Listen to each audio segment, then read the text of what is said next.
Je veux prier, confier ces moments au Seigneur.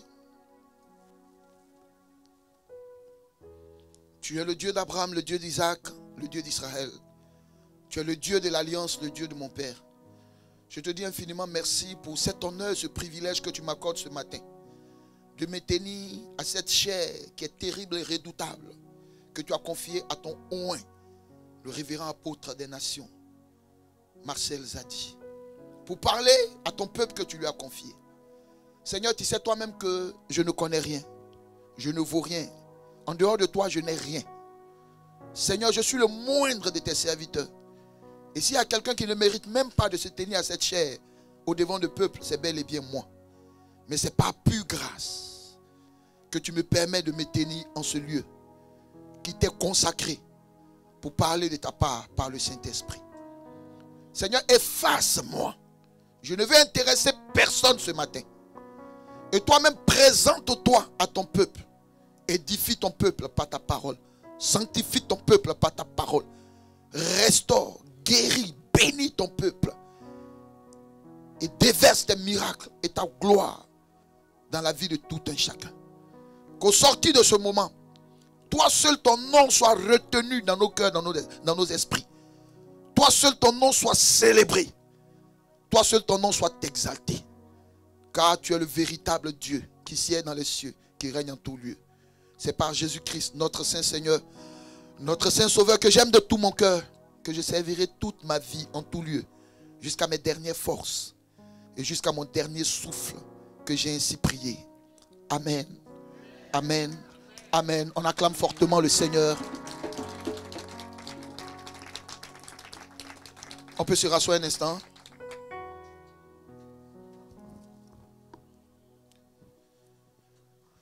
Ce matin, je veux intervenir sur le thème qui nous réunit, qui est « Détruire les œuvres d'Hérode ». Et pour ce faire, nous allons prendre comme socle, comme base, un passage des Saintes Écritures qui est dans le Nouveau Testament, précisément dans le livre de Matthieu. Matthieu en son chapitre 2. Matthieu en son chapitre 2 à partir du verset 1er.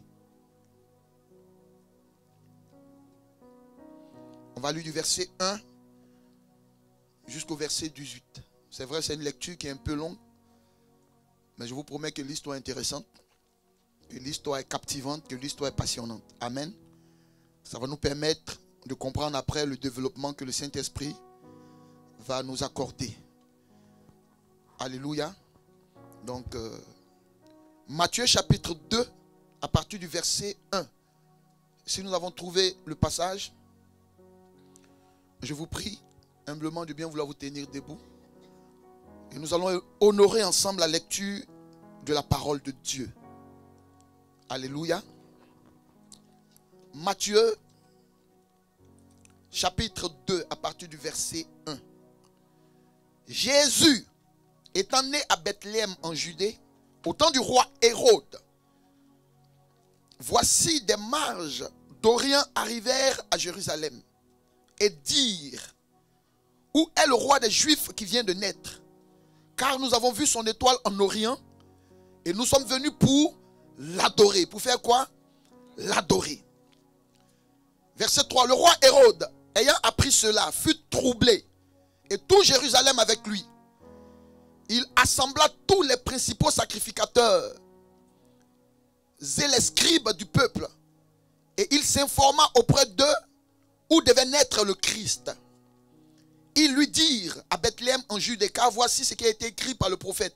Et toi, Bethléem, terre de Juda, tu n'es certes pas la moindre entre les principales villes de Juda, car de toi sortira un chef qui paîtra Israël, mon peuple.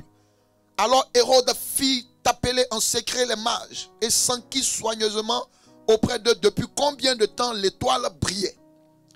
Puis il les envoya à Bethléem en disant: allez et prenez des informations exactes sur le petit enfant. Quand vous l'aurez trouvé, faites-le moi savoir afin que j'aille aussi moi-même l'adorer. Après avoir entendu le roi, ils partirent. Et voici l'étoile qu'ils avaient vue en Orient marchait devant eux jusqu'à jusqu'à ce qu'étant arrivée au-dessus du lieu où était le petit enfant, elle s'arrêta. Quand ils aperçurent l'étoile, ils furent saisis d'une grande joie. Ils entrèrent dans la maison, virent le petit enfant avec Marie, sa mère, se prosternèrent et l'adorèrent. Ils ouvrirent ensuite leur trésor et lui offrirent en présent de l'or, de l'encens et de la myrrhe. Puis, divinement avertis en songe de ne pas retourner vers Hérode, ils regagnèrent leur pays par un autre chemin. Lorsqu'ils furent partis, voici un ange du Seigneur apparut en songe à Joseph et dit: lève-toi, prends le petit enfant et sa mère, fuis en Égypte et reste-y jusqu'à ce que je te parle. Car Hérode cherchera le petit enfant pour le faire périr.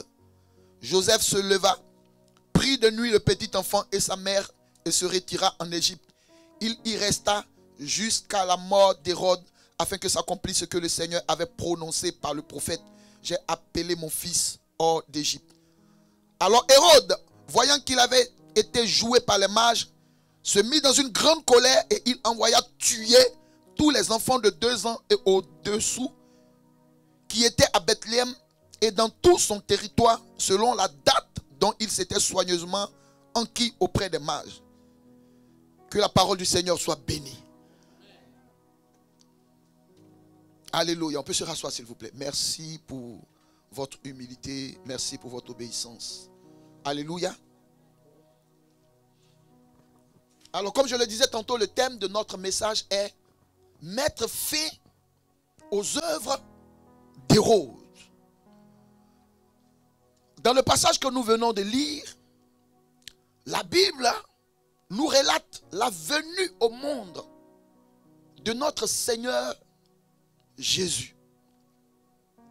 Alors, cette venue au monde a été précédée et annoncée par des événements prédits des siècles avant par les prophètes.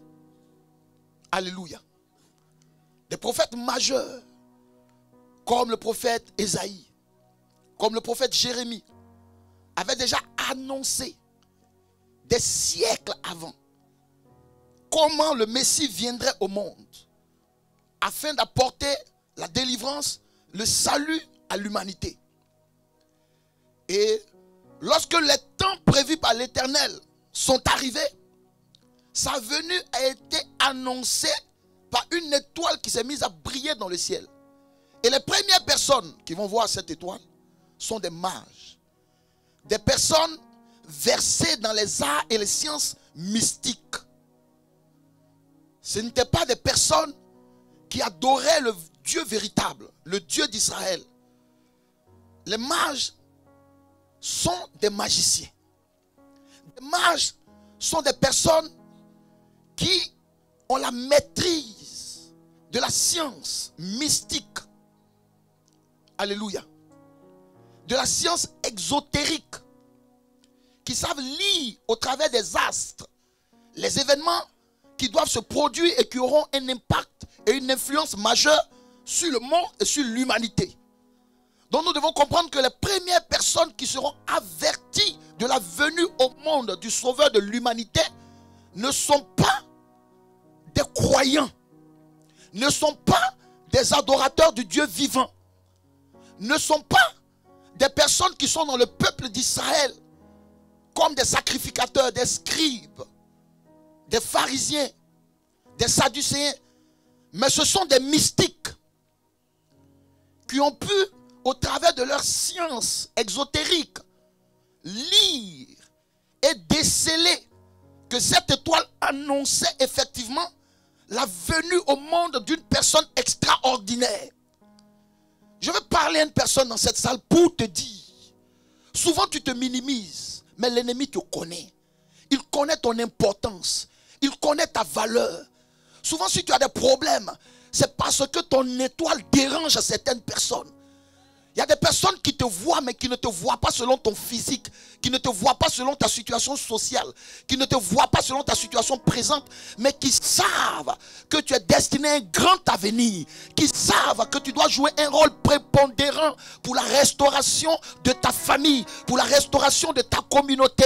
Il y a des personnes qui ont pu détecter ton aura. Il y a des personnes qui ont pu détecter la grâce de Dieu dans ta vie. Il y a des personnes qui ne connaissent pas Dieu, mais qui savent quelle valeur tu as spirituellement. Et souvent ces personnes-là, soit s'attachent à toi, soit elles te combattent. Soit ces personnes t'adulent, t'apprécient, soit elles te détestent. Et souvent tu ne comprends pas pourquoi un déchaînement de méchanceté, d'ingratitude contre ta personne. Il y a quelque chose de Dieu en toi qui le bouleverse. Il y a quelque chose de Dieu en toi qui le dérange. Il y a une qualité de l'Esprit de Dieu que tu affiches dans le monde spirituel qui montre aux personnes que tu n'es pas venu pour jouer le second rôle. Tu n'es pas venu comme un accompagnateur, mais tu es venu pour marquer ton temps, pour marquer ton époque, pour marquer ta génération. Tu es venu pour écrire ton histoire en lettres d'or. Tu es venu pour sortir ta famille du tout. Tu es venu pour relever la tête de ta mère. Tu es venu pour relever ta famille. La sortie des pénombres, sortir ta famille de l'obscurité, sortir ta famille des ténèbres. Lorsque les puissants des ténèbres te voient, elles te reconnaissent parce que tu es la lumière du monde. Tu es le sel de la terre. Tu n'es pas n'importe qui sur cette terre. Tu as été envoyé dans ta famille afin d'apporter la lumière, afin d'apporter la délivrance, afin d'apporter la restauration, afin d'apporter la bénédiction. Tu n'es pas n'importe qui. Tu n'es pas ce que le monde dit que tu es. Tu n'es pas ce que la société dit que tu es. Tu n'es pas ce que ta famille dit que tu es. Tu n'es pas ce que tes ennemis disent que tu es. Tu es une personne spéciale. Tu es le choix de Dieu. Tu es une personne que Dieu va utiliser comme un instrument pour guérir des malades. Tu es une personne que Dieu va utiliser comme un instrument pour sortir ta famille de la pauvreté, de la précarité, de la malédiction et même du célibat. Tu es une source de bénédiction et ton étoile brille dans le ciel et personne ne peut éteindre ton étoile, personne ne peut assombrir ton étoile, parce que lorsque Dieu t'appelle, Dieu te donne une étoile. Lorsque Dieu te choisit, Dieu te donne une étoile. L'étoile annonce ta grandeur, l'étoile annonce ta célébrité, l'étoile annonce ta popularité, l'étoile annonce ta royauté, l'étoile annonce ta prospérité, l'étoile annonce ta grandeur, l'étoile annonce ton charisme, l'étoile annonce ta valeur, l'étoile annonce ton onction, l'étoile annonce le talent de Dieu dans ta vie, l'étoile annonce ta destinée prophétique, l'étoile annonce ton avenir, l'étoile annonce l'onction royale qui est sur ta vie.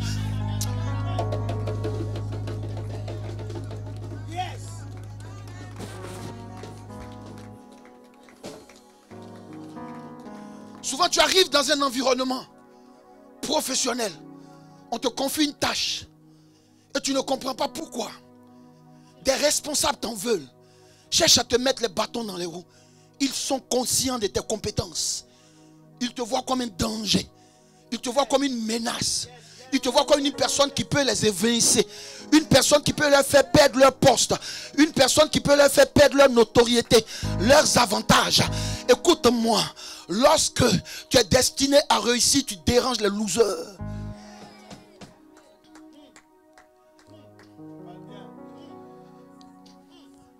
Alléluia. Ces mages ont pu décrypter les codes spirituels pour savoir que cet enfant qui naîtrait n'était pas un enfant ordinaire. C'était pas un enfant banal, c'était un enfant extra, méga, giga, ordinaire. Écoutez-moi. Le plus important, c'est pas où tu es né ou de qui tu es né, c'est qui tu es. Écoute-moi. Tu ne trouveras jamais l'or dans des endroits propres. L'or se trouve dans la boue. Et ceux qui veulent l'or sont obligés d'aller se salir. Sont obligés de creuser sous l'eau, de creuser sous la terre, d'avoir accès à la boue. Avant de trouver l'or, il faut que tu te salisses. Parce que Dieu cache ce qui a de la valeur au milieu de ce qui n'a pas de valeur.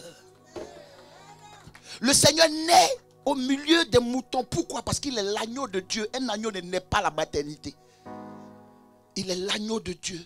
Comment vous pouvez comprendre que le Fils de Dieu, celui par qui et pour qui tout a été créé, il vient dans le monde et il n'y a même pas de place pour lui dans une maternité pour l'accueillir dans le monde que lui-même il a créé. Le monde avait déjà pris des dispositions pour rejeter Dieu et son Fils. Quand vous êtes de Dieu, ne vous attendez pas à faire l'unanimité. Tout le monde ne va pas vous comprendre. Tout le monde ne va pas vous aimer. Parce que celui qu'on adore, il n'a pas fait l'unanimité. Celui qu'on suit, il n'a pas fait l'unanimité. Parmi ceux qui l'ont crucifié, il y avait ceux qui l'ont acclamé. Parmi ceux qui ont dit mettez-le au poteau, crucifiez-le, il y avait ceux qui ont vu ses miracles. Il y avait ceux qui ont mangé ses pains. Il y avait ceux qui ont mangé les poissons qu'il a multipliés. Le plus important, c'est pas ce que les hommes peuvent penser ou faire. Mais le plus important, c'est ce que Dieu veut faire avec toi. Quand Dieu veut faire des choses avec toi, Dieu va t'imposer. Et Dieu va mettre la confusion dans le camp de l'ennemi. Alléluia. Lorsqu'ils ont vu l'étoile, ils ont compris que la parole de Dieu était véritable et certaine. Ils ont décidé d'aller adorer cet enfant. Mais on n'adore pas un enfant. C'est parce qu'ils savaient que cet enfant était véritablement le Fils de Dieu, le sauveur de l'humanité. Et en décidant d'aller adorer cet enfant, qui est le Christ, ils étaient en train de se convertir au Dieu d'Israël. Parce qu'on adore un Dieu, on n'adore pas un homme. Donc il dit, on a vu son étoile, on va aller l'adorer. Nous sommes ce matin ici parce que nous sommes venus adorer le Sauveur. Nous sommes venus adorer le Messie. Pourquoi? Parce que nous le reconnaissons comme notre Dieu, notre Sauveur, notre Libérateur, notre Seigneur, le garant de notre salut, le garant de notre victoire. C'est pourquoi malgré l'intempérie, malgré le froid d'hiver, malgré les distances, malgré l'état de santé qui est un peu défectueux, nous avons bravé toutes ces difficultés pour venir dans sa présence. Parce que David pouvait dire 1 heure dans ses parvis vaut mieux que 1000 ailleurs. Car dans ses parvis, il y a la guérison. Dans ses parvis, il y a la délivrance. Dans ses parvis, il y a la restauration. Dans ses parvis, il y a l'élévation. C'est pourquoi nous sommes venus là. Parce que nous voulons lui rendre culte. Nous voulons lui rendre l'adoration. Car nous le reconnaissons comme Dieu. Lorsque tu veux adorer quelque chose ou une personne, c'est que tu reconnais cette chose ou cette personne comme ton Dieu. Donc à partir du moment où les mages ont décidé d'aller adorer Christ, ils étaient en train de se convertir à Christ. Est-ce que je parle à quelqu'un? Alors, ils vont rentrer dans Jérusalem. Pourquoi? Parce que Jérusalem est la capitale d'Israël, comme Paris est la capitale de France. C'est là-bas que les choses sérieuses se décident et s'exécutent. L'étoile qu'ils ont vue leur a annoncé qu'il y a un roi qui vient dans le monde, le roi des Juifs. Et ils vont aller rencontrer Hérode, qui était en ce moment-là le gouverneur, celui qui dirigeait Jérusalem, pour aller prendre des renseignements avec lui. Mais ils avaient frappé à la mauvaise porte. Mais tout ça était dans le dessein de Dieu. Vous savez, souvent il y a des personnes qui veulent te faire du bien, qui veulent t'aider, qui veulent te soutenir. Mais ils vont prendre des renseignements sur la mauvaise personne. Et cette personne leur dit non, celle-là c'est pas une bonne femme, ne la marie pas. Elle est mauvaise, elle a une mauvaise vie. Est-ce que tu connais son passé? Mais qui n'a pas de passé? Qui n'a pas de passé? Même le diable a un passé. Son passé était glorieux. Il était au ciel dans le passé, mais dans le présent, il est sur la terre parce qu'il a été catapulté. Et souvent, quand quelqu'un veut t'aider, veut te donner une position, veut t'apporter une aide, cette personne t'a vu, t'estime, te respecte ou a des sentiments pour toi.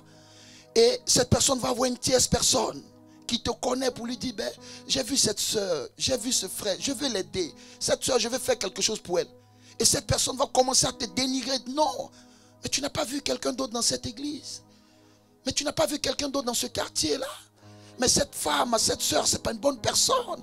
Elle est ceci, elle est cela. Écoutez-moi très bien. Les gens qui voient que les défauts des autres sont de mauvaises personnes. Parce que chacun voit ce qu'il est. Je reprends. Si tu ne vois que le mal chez les autres, c'est parce que le mal est chez toi. Si quelqu'un ne voit que les défauts chez les autres, c'est parce que cette personne même est une mauvaise personne. Si quelqu'un ne fait que de mauvais songes sur vous, c'est parce que son fond est mauvais. Toi, tu ne fais jamais de songes où je suis en train de me marier, je voyage, je viens d'ouvrir ma deuxième entreprise, tous tes songes, je suis mort, on me poursuit. Il faut arrêter de rêver sur moi. Je t'interdis de rêver sur moi. Le jour où tu rêves sur moi, on me poursuit là. Ce que tu as vu va t'arriver.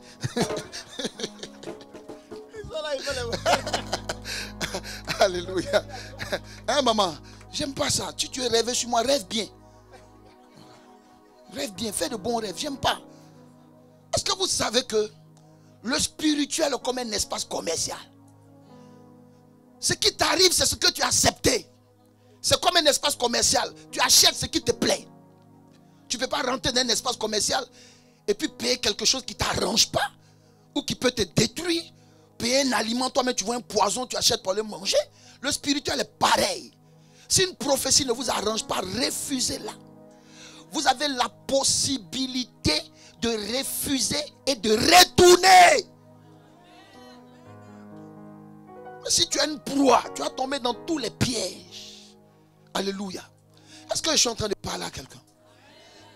Alors ils vont dire à Hérode qu'on a vu une étoile. Cette étoile annonce la venue d'un grand, d'un chef, d'un roi, de quelqu'un qui va venir marquer son temps. Et la Bible dit que Hérode a été troublé et tout Jérusalem avec lui. Mais mon fils, pendant qu'on parlait à Hérode, tout Jérusalem n'était pas là. Comment lui il est troublé et tout Jérusalem avec lui? Il a communiqué son trouble à toute la ville. Parce que simplement on lui a annoncé un roi. Or que lui il est en train de régner. Il se considère comme un roi. Il est gouverneur. On lui dit un roi qui vient. Donc il voit son pouvoir menacé. Il voit son règne menacé. Il voit son trône menacé. Il commence à agiter toute la ville pour leur dire on est en danger, on est en danger. Il y a une menace qui vient de venir dans ce quartier, dans cette ville. Il y a un nouveau ministère qui vient de naître. Il y a une jeune fille qui vient d'arriver dans ce travail-là. On est en danger. On est en danger. Il commence à créer un collectif de aide-moi à détester. Aide-moi à haïr cette personne. Elle ne m'arrange pas. Donc allons ensemble haïr. Allons ensemble salir. Allons ensemble tuer. Allons ensemble détruire. Pourquoi? Hérode, c'est cette personne qui est dérangée par ton bonheur. Hérode, c'est cette personne qui est dérangée par ton succès, par ta réussite. Hérode, c'est cette personne qui se sent en danger à cause de ta promotion, à cause de ton élévation. Hérode, c'est cette personne que ton talent met mal à l'aise. Hérode, c'est cette personne qui ne supporte pas que les bonnes choses t'arrivent. Hérode, c'est cette personne qui ne supporte pas que c'est toujours toi qui rencontres de bonnes personnes. C'est toujours toi qui te retrouves aux bons endroits. Hérode, c'est cette personne qui ne supporte pas ton talent. Hérode, c'est cette personne qui ne supporte pas la grâce de Dieu dans ta vie. Hérode, c'est cette personne qui te voit comme une menace pour son règne, une menace pour son influence, une menace pour son poste, une menace pour ses activités. Hérode, c'est cette personne qui veut toujours te voir en bas d'elle. C'est cette personne qui veut t'écraser. C'est cette personne qui veut te dominer. Hérode, c'est l'influenceur. Hérode, c'est l'envahisseur. Hérode, c'est cette personne qui veut toujours que tu restes à ses basques, en train de lécher ses bottes. Hérode, c'est cette personne qui ne veut pas te voir devenir quelqu'un.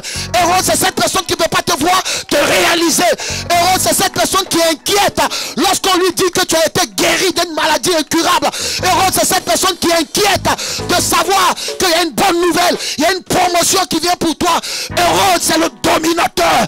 Hérode, c'est cette personne qui s'oppose à ton épanouissement. Hérode, c'est un système. Hérode, c'est un esprit. Hérode, c'est une mentalité. Hérode, c'est une catégorie de personnes. Hérode est caractérisé par la jalousie. Hérode est caractérisé par la convoitise. Hérode convoite ta place.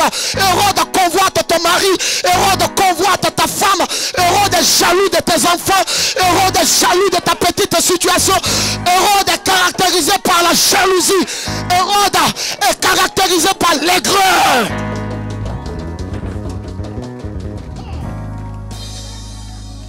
Hérode ne supporte pas que tu brilles pendant que lui brille. Hérode ne supporte pas qu'on parle aussi de toi. Hérode ne supporte pas que tu témoignes aussi. Hérode ne supporte pas que de bonnes choses t'arrivent. Hérode, c'est la sorcellerie familiale. Hérode, ce sont les hôtels de ta famille. Ces hôtels avaient dit que jamais tu n'allais traverser l'océan Atlantique. Et hélas, tu es en France. Ces hôtels avaient dit que tu ne te marierais pas. Hélas, tu es dans un foyer. Ces hôtels avaient bloqué tes entrailles, bloqué tes trompes, bloqué ton utérus. Hélas, Jésus-Christ est rentré en scène et Jésus-Christ a débloqué, a détruit et a décanté les entrailles d'une femme. Hérode, c'est l'esprit de la pauvreté qui ne veut pas que tu connaisses la prospérité. Hérode, c'est l'esprit de la misère. Hérode, c'est l'abaissement que l'ennemi a prévu contre ta vie. Hérode, c'est cet esprit qui dit que tes enfants ne deviendraient pas quelqu'un. Hérode, il veut te voir humilié. Hérode, il veut que tu baisses la tête. Hérode veut te voir dans la désolation. Hérode veut te voir dans les pleurs. Hérode veut te voir dans la souffrance. Hérode veut voir tes enfants dans la rue. Hérode veut voir tes enfants dans la drogue. Hérode veut voir tes enfants dans la délinquance. Hérode, il n'apprécie pas ton bonheur. Hérode n'aime pas ta relation avec ta femme. Hérode n'aime pas quand tu t'entends avec ta femme. Hérode n'aime pas quand ton mari te fait du bien. Hérode n'aime pas que tu aies des personnes autour de toi qui te font du bien.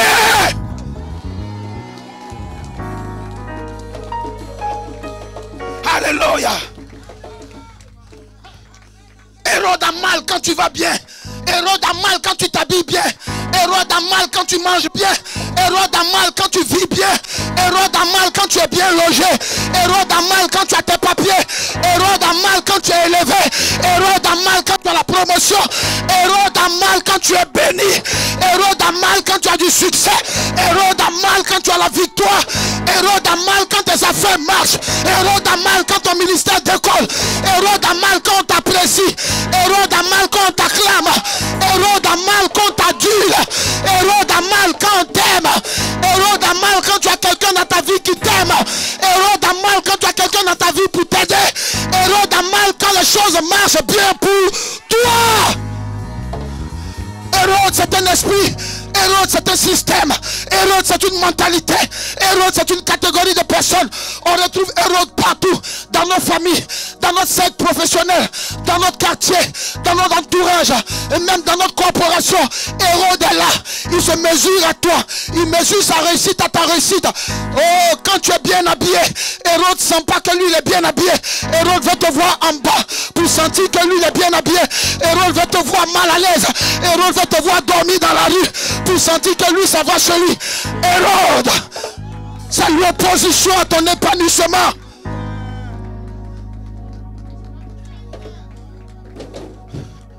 Ce que Hérode cherche, c'est ta tristesse. C'est pourquoi tu dois décevoir Hérode. Là où Hérode attend la tristesse, donne-lui ta joie. Donne-lui ta joie. Donne-lui ta joie. Donne-lui ta joie. Alléluia. Là où Hérode pense que tu es tombé, tiens-toi debout. Malgré la situation, reste debout. Là où Hérode pense que ta foi a été atteinte, montre à Hérode que rien ni personne ne peut t'amener à abandonner la main du Seigneur Jésus-Christ.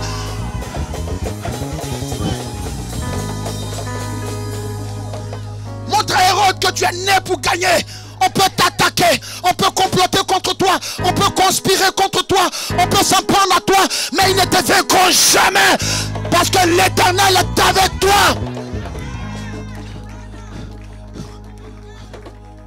Montre à Hérode, c'est vrai je suis petit, c'est vrai je suis faible, mais mon Dieu est fort, mon Dieu est puissant. Montre à Hérode que tu es dans une alliance. Montre à Hérode que tu es un père spirituel qui prie pour toi, qui jeûne pour toi. Montre à Hérode que tu es un père spirituel qui a été consacré à l'Éternel. Montre à Hérode qu'il ne peut rien contre ta foi, il ne peut rien contre ta maison. Hérode ne peut pas t'empêcher de rire, Hérode ne peut pas t'empêcher t'empêcher de sourire. Hérode ne peut pas t'empêcher de danser. Cette fin d'année, tu vas célébrer ton Dieu. Tu vas danser parce que j'annonce de bonnes nouvelles. J'annonce la bénédiction. J'annonce la grâce. J'annonce la faveur. J'annonce la gloire de Dieu. J'annonce la victoire.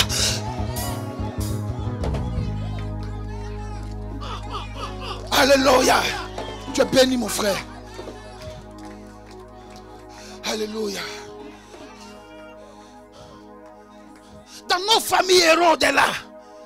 Au travers de la sorcellerie familiale. Écoutez-moi.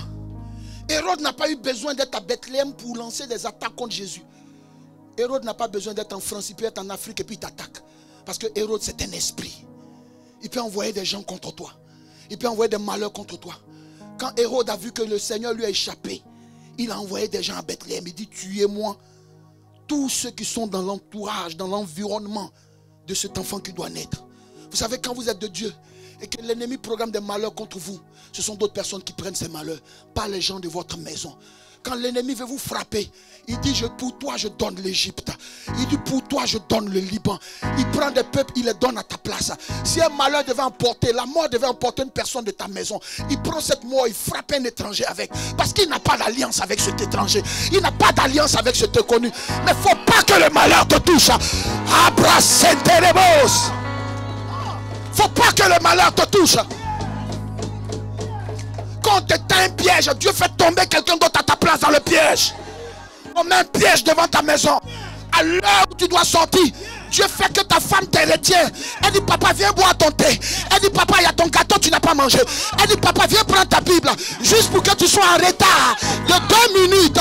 Parce qu'il y a un piège qui t'attend. Et pendant ce temps, il y a quelqu'un d'autre qui tombe dans le piège à ta place. Parce que tu as une alliance avec Dieu.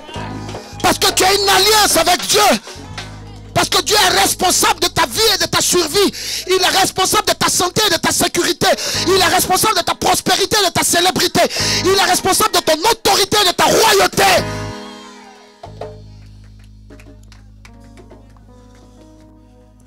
Alléluia.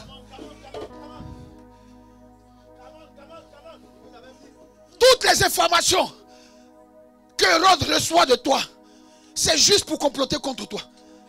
Il dit, allez voir où cet enfant est né. Moi aussi, je vais aller l'adorer. Il ment. Hérode dans l'entourage se demande, mais est-ce que cette personne a eu ses papiers aussi? C'est juste pour se moquer. Ah, elle a tapé pour toi. Encore, elle pense que quoi? En France, ici, elle va avoir les papiers comme ça. Elle a menti. Elle a menti. Nous-mêmes, on est là avant elle. Écoute-moi. Le plus important, ce n'était pas venir avant ou après. C'est venir avec Dieu. Dieu. Quand Dieu est avec toi, il change le temps, il change les circonstances, il change les situations. Là où on devait te dire non, on te dit oui. Là où les portes sont fermées pour les autres, les portes se ferment pour toi. La Bible dit, les hommes de ce monde cherchent la faveur du roi, de celui qui domine. Mais c'est celui qui a la faveur de l'Éternel qui triomphe. La Bible dit, quand tu as la faveur de l'Éternel, l'Éternel prend le cœur du roi et il l'emmène de ton côté. Parce que c'est lui qui incline le cœur des grands. C'est lui qui incline le cœur des autorités, le cœur des décideurs. Il l'emmène de part et d'autre comme une rivière, comme un courant d'eau. Tu te rends compte que là où hier on ne te voulait pas, on te recherche. Là où on t'a repoussé, on t'a rejeté, on te recherche. Parce que Dieu fait changer le cœur en ta faveur. Il fait changer les situations, les circonstances en ta faveur. Quelqu'un me dira, l'Éternel est avec moi. Alors partout où j'arrive, le succès m'accompagne. Quelqu'un me dira, l'Éternel est avec moi. La victoire m'accompagne. L'Éternel est avec moi. La bénédiction m'accompagne. Peu importe la saison, cette saison me sera favorable. Peu importe le temps, peu importe les circonstances, ce temps et ces circonstances me seront favorables.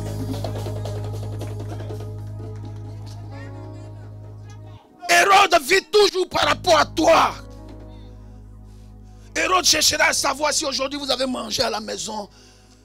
Hérode cherchera à savoir si toi et ton conjoint ou ta conjointe vous êtes en de bons termes. Hérode cherchera à savoir si cette année tes enfants auront des cadeaux. Hérode cherchera à savoir si tu te portes bien. Mais Hérode prend tous ces renseignements, c'est pour te combattre. Hérode prend tous ces renseignements, c'est pour te calomnier, c'est pour te dénigrer, c'est pour avoir sujet à se moquer. Mais laisse-moi te dire, je vais parler prophétiquement à quelqu'un. Ceux qui s'attendaient à te voir par terre te verront debout.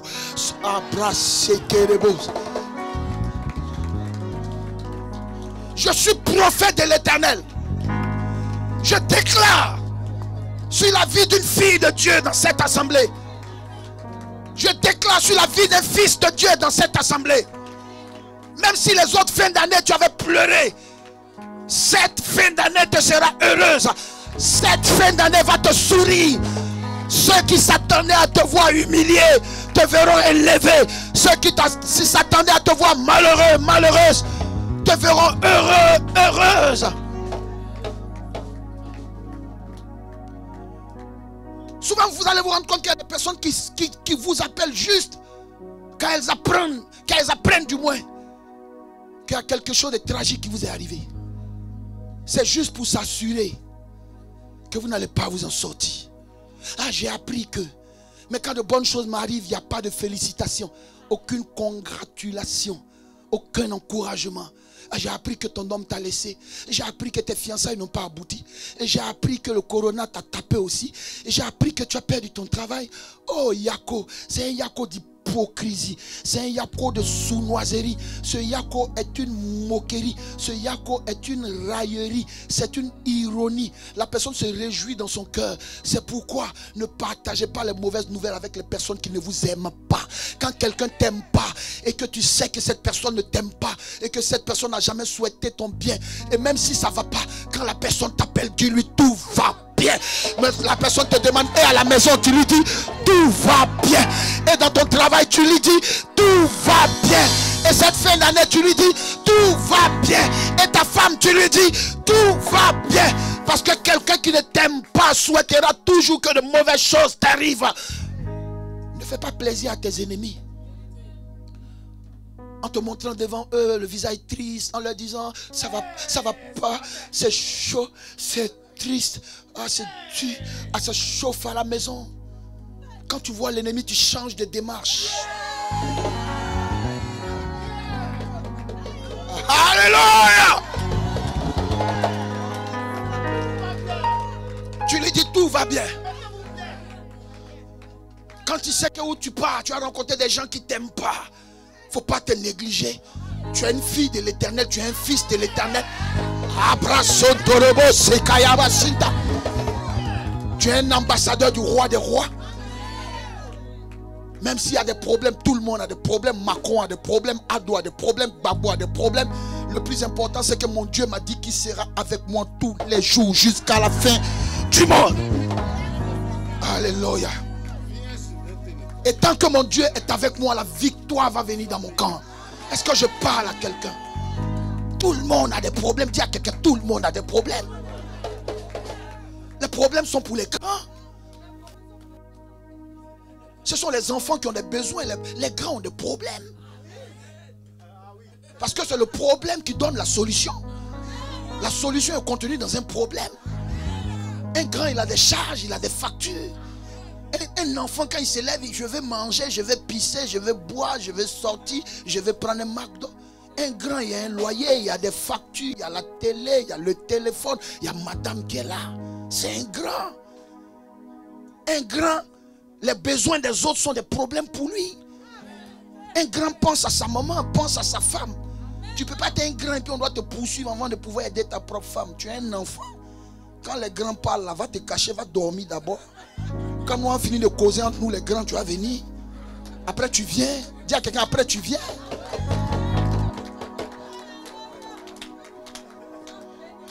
Alléluia. Alléluia, Grito. Après tu viens. Un chef, il prend soin des autres. Un chef, ce sont des responsabilités. C'est pas c'est moi aussi l'homme dans la maison. Tu es l'homme dans la maison. Tu fais quoi pour qui? Tu supportes qui? Tu tolères qui? Tu pardonnes qui? Tu es garçon puis tu es rancunier, on dirait une femelle. C'est toi qui pardonnes rien. C'est toi qui boudes, on dirait un bouddhiste dans la maison. Tu es un homme, tu pardonnes et puis on passe à autre chose.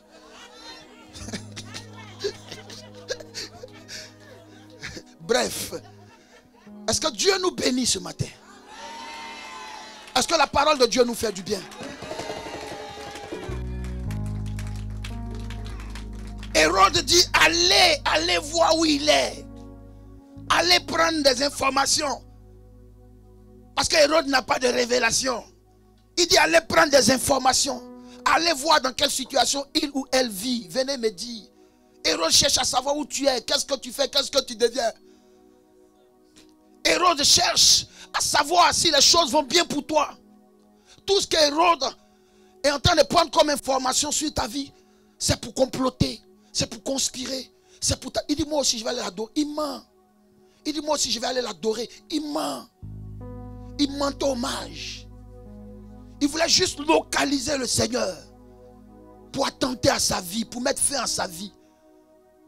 Alléluia. Je vais parler prophétiquement à une personne. Quand vous êtes destiné à un grand avenir, vous êtes obligé d'être discret. Discret. Protégez deux choses, votre cœur et votre bouche.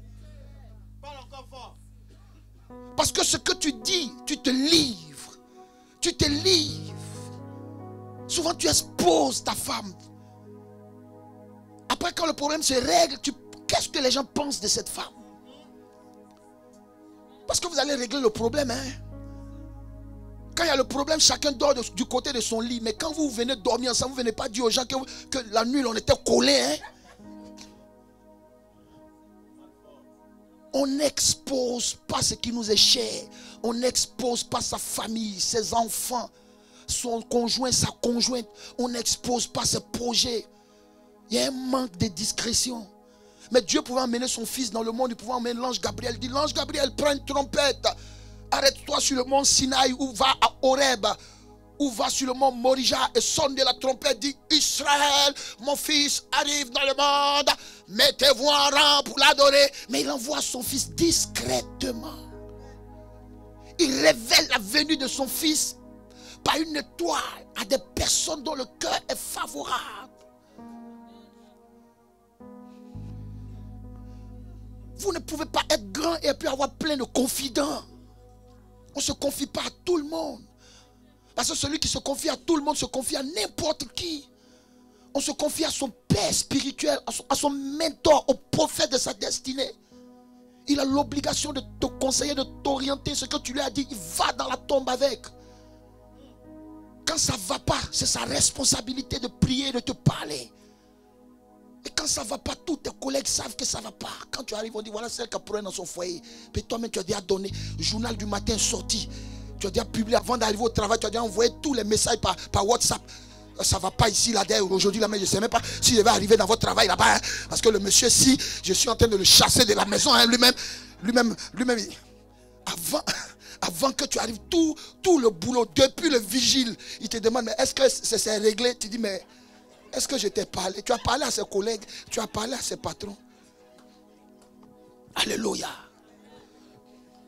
Un grand est discret, un grand garde des secrets, un grand est profond, il a de la profondeur, il a de la contenance.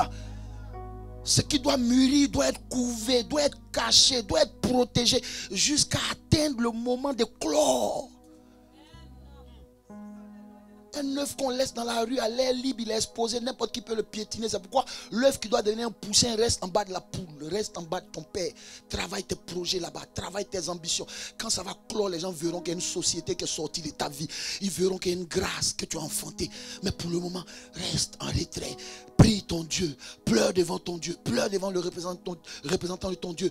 Dis-lui ce qui est bon, dis-lui ce que tes aspirations, ça n'a pas encore abouti, mais tu as déjà dit à tout le monde. Est-ce que tu sais que j'ai eu un rendez-vous pour la nationalité? Un rendez-vous et puis te donner la nationalité, ça fait deux. Ferme, l'a dit à quelqu'un, ferme le magasin un peu, ferme. Les dimanches, on ferme le magasin. Les week-ends, on ferme. Ferme, même les restaurants, on ferme souvent. On ferme, on se repose. Ferme pour toi aussi, ferme le magasin, l'a dit à quelqu'un, ferme un peu. Ferme un peu, ça fait quoi? Mais ça, Mets ta langue en repos un peu. Tu travailles matin. Souvent la nuit même tu parles seul. La nuit même tellement tu bavardes. Dans ton sommeil même tu parles. Tu dis les secrets. Mon fils il rit là-bas. Tellement ta langue travaille. Il n'y a pas de repos. Même quand tu dors tu es en train de parler. Tous les secrets que tu as. Il suffit qu'on te touche un peu en même temps. Distributeur automatique de nouvelles. Ça sort quoi? Distributeur automatique. Dès qu'on te dit bonjour, mais est-ce que tu sais que le voisin, ça ne va pas chez lui? Est-ce que tu sais que la femme du voisin? Est-ce que tu sais qu'à l'église? Est-ce que tu sais que la soeur? On dit bonjour. Réponds à bonjour et puis point. Est-ce que je parle à quelqu'un? Quand il a parlé au mage, les mages disent, on a compris. Dis, j'ai compris. Dis, j'ai compris. Alléluia. Tout ce qu'il voulait savoir, c'était localisé. Écoutez-moi très bien. Ce que vous allez devenir ne va pas plaire à tout le monde. Malheureusement. Depuis nos origines familiales jusqu'à notre entourage social et professionnel, le bien qui nous arrive ne plaît pas à tout le monde. Ce n'est pas tout le monde qui a envie de te voir heureux. Ce n'est pas tout le monde qui a envie de te voir épanoui dans ta petite relation. Tu as une petite relation et ça les dérange. Souvent tu as ta petite voiture, mais tu es tellement heureux dedans. Les gens ne supportent pas. Écoutez, quelqu'un qui ne t'aime pas ne peut pas aimer le bien qui t'arrive. Ce n'est pas possible. Ce n'est pas possible. Alléluia. Est-ce que je parle prophétiquement à quelqu'un? Les œuvres d'Hérode. Je vous ai dit qui est Hérode. Les œuvres d'Hérode, c'est la jalousie. C'est l'aigreur. C'est la haine, c'est la méchanceté. Alléluia. Ce sont les complots. C'est la médisance. Hérode peut vous empoisonner parce que simplement vous allez vous marier. Aujourd'hui dans notre pays, la Côte d'Ivoire, l'empoisonnement est à la mode. En décembre, là, les gens se promènent un poison dans leur sac. Il vient à ton mariage, elle vient à ton anniversaire, il y a un poison dans son sac. C'est-à-dire, elle s'est habillée, le poison était sur la table et puis elle s'est habillée, elle s'est mise. Elle va venir t'empoisonner, elle s'est mise. Elle met le rouge à lèvres, mais elle va venir t'empoisonner. Elle met le rouge à lèvres, elle met le fond de teint. Elle va venir t'empoisonner, chacun se parfume. Tu as empoisonné quelqu'un, tu te parfumes, tu n'as pas peur, tu n'as pas honte. Puis elle met dans son sac. Et puis la personne danse à ton mariage. Ton seul problème, c'est ton bonheur, c'est ton étoile. C'est ça qui te met en danger. La méchanceté, c'est comme la trahison. Ça n'a pas de raison. Quelqu'un qui veut te faire du mal, il n'y a aucune raison à cela. La personne veut tirer juste un profit. Te voir détruit ou détruite. Te voir ruiné. T'éliminer. Te dégager. C'est juste ça. Il y a des gens qui ont l'impression que si toi tu tombes, ça va aller chez eux. Mais ce n'est pas vrai.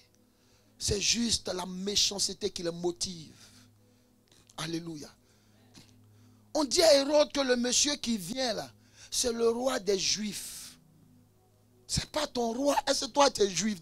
Demande à Hérode, tu es juif? Mais en quoi ça te dérange? On dit quelqu'un est heureux dans sa petite relation. Cherche à arranger ta relation. En quoi son bonheur te fait mal? En quoi tu es animé de haine parce que simplement il y a une personne à côté qui est en train de rayonner, qui est en train de briller, qui connaît un certain épanouissement. En quoi? En quoi ça te fait mal? Parce que Hérode veut régner seul. Hérode est associable. Hérode n'aime pas la bonne entente. Quand Hérode arrive, l'esprit d'Hérode divise les autres pour s'imposer. Vous avez des personnes comme ça qui vous amènent à vous cogner la tête et puis elles s'entendent avec vous deux. La personne dit ici et puis elle dit l'autre côté. Et puis vous deux vous cognez la tête. Vous ne voulez plus vous sentir. Vous ne voulez plus vous parler. Vous ne voulez plus vous voir. Mais la personne s'entend ici et s'entend là. La personne appelle l'autre et la personne parle, dit du mal de toi. Et la personne t'appelle, dit du mal de l'autre. Ce sont des personnes qui sont à l'aise dans la division, qui sont à l'aise dans la séparation des autres, qui sont à l'aise lorsque les autres n'arrivent pas à s'accorder. Parce que ces personnes n'aiment pas l'entente, n'aiment pas la cohésion, n'aiment pas l'union. Hérode dans une famille va diviser la famille. Hérode dans une famille va monter les uns contre les autres. Hérode dans une famille peut monter le peuple contre le pasteur, peut monter un fidèle contre un autre fidèle, peut monter les responsables contre l'homme de Dieu. Hérode rame toujours à contre-courant. L'homme de Dieu dit on va jeûner. Quand vous sortez, Hérode dit mais lui-même il pense que quoi? Nous on va toujours jeûner quoi. On a qu'à le laisser là-bas son jeûne. Alors que le jeûne c'est pour que toi tu sois béni. Toi tu sois. Mais Hérode, il a entendu l'autorité parler. Mais Hérode veut être une autorité dans toi ta vie. Donc il te dit le contraire de ce que ton papa t'a dit, le contraire de ce que ton pasteur t'a dit. L'homme de Dieu dit de venir. Lui, il ne voit pas l'hiver qui arrive là. Ensuite, il fait froid et puis il pleut. Alors, reste-toi à la maison ici. Mais il va se cacher dans ton dos et puis appeler le pasteur après. Hérode peut te faire partir, mais lui, il reste. Hérode peut te faire quitter dans son foyer, mais lui, il reste dans son foyer. Hérode peut te mettre en palabre avec son mari, mais la nuit, Hérode est dort. Elle attrape son mari, elle met les deux pieds, les deux bras sur lui.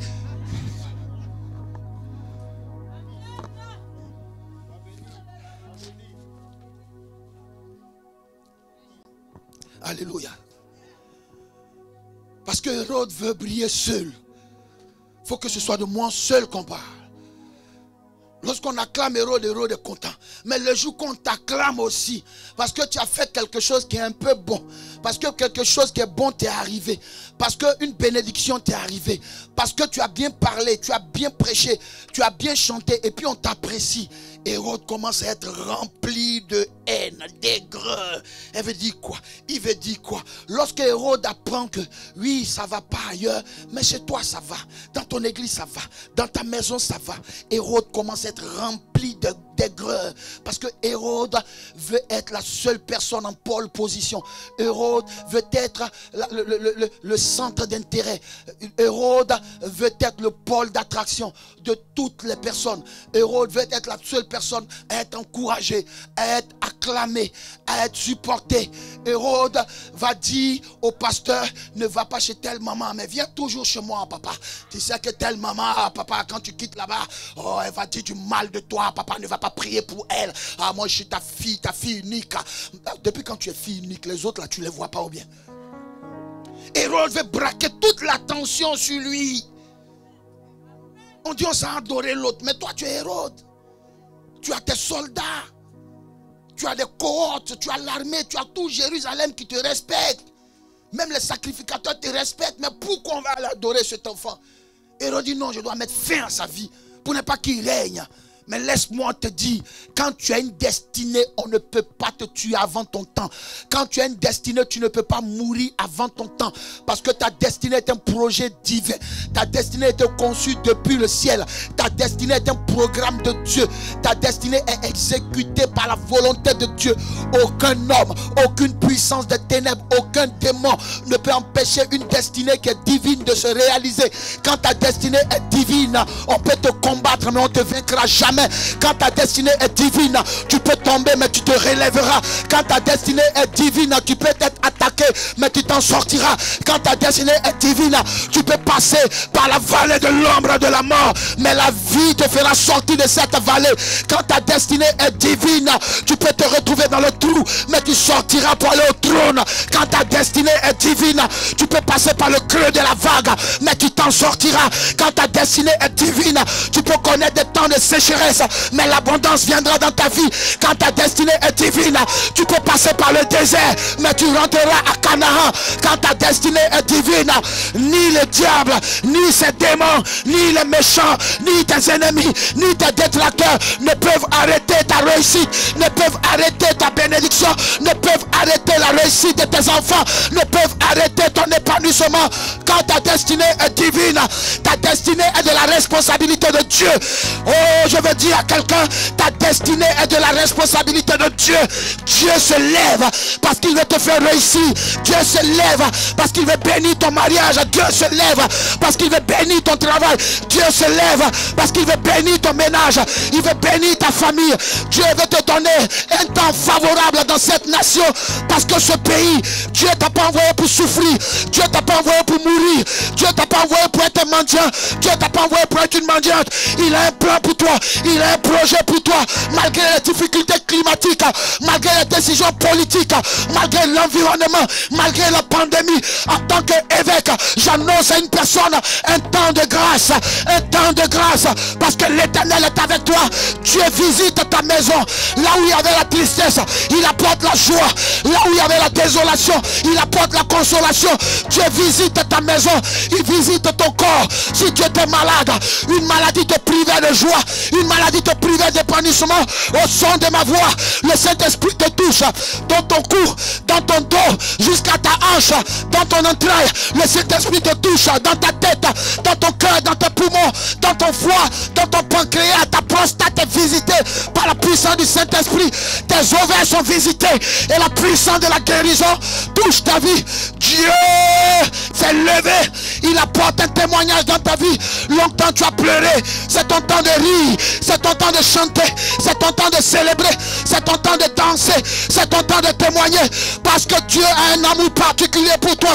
Parce que Dieu a un amour spécial pour toi. Parce que Dieu a donné son fils pour toi. Alors il te donne la vie afin que tu vives dans l'abondance, afin que tu vives dans la santé, afin que tu vives dans la longévité. Dieu apporte la paix dans la maison d'une personne.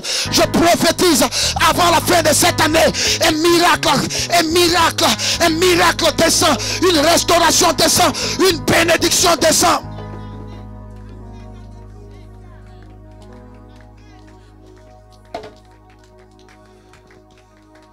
Alléluia. Est-ce que je parle à quelqu'un? Est-ce que je parle à quelqu'un? Je prophétise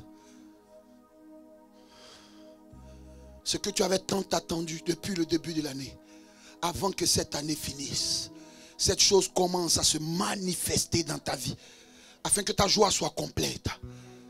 Cette joie que Hérode t'avait volée, cette joie que la méchanceté t'avait volée, cette joie que le complot t'avait volé, la désolation t'avait volé. L'Éternel te restaure cette joie, afin que ton cœur aussi se réjouisse, afin que toi aussi, en tant que fils de Bethesda, fille de Bethesda, tu viennes devant le trône de Dieu pour témoigner de la bonté de ce Dieu, le Dieu du révérend apôtre Zadi Marcel, le Dieu de l'Alliance, le Dieu d'Israël, afin que tu saches qu'il a pour toi des projets de paix, des projets de gloire, des projets de bénédiction. Personne ne pourra arrêter ni les puissances des ténèbres, ni les puissances de la sorcellerie, ni les malédictions ne pourront arrêter la gloire de Dieu qui est en train de venir pour toi. Je veux dire à une personne ce matin, Dieu t'a localisé. Là où tu es, Dieu t'a localisé. Dans cette situation que tu traverses, tu pries, tu pleures, mais l'Éternel a vu tes cris, l'Éternel a vu tes pleurs. Il s'est levé pour t'exaucer. Il s'est levé pour te délivrer. Hérode n'aura pas raison de toi. Hérode ne pourra pas se réjouir de ta perte. Hérode ne pourra pas se réjouir de ta chute. Parce que l'Éternel s'est levé. Il va te relever. L'Éternel s'est levé. Il va te restaurer. L'Éternel s'est levé. Il va te rétablir professionnellement. Il va te rétablir financièrement. Il va te rétablir socialement, conjugalement. Il va te rétablir. Parce que la restauration te viendra de l'Éternel. Il te restaure spirituellement ce matin.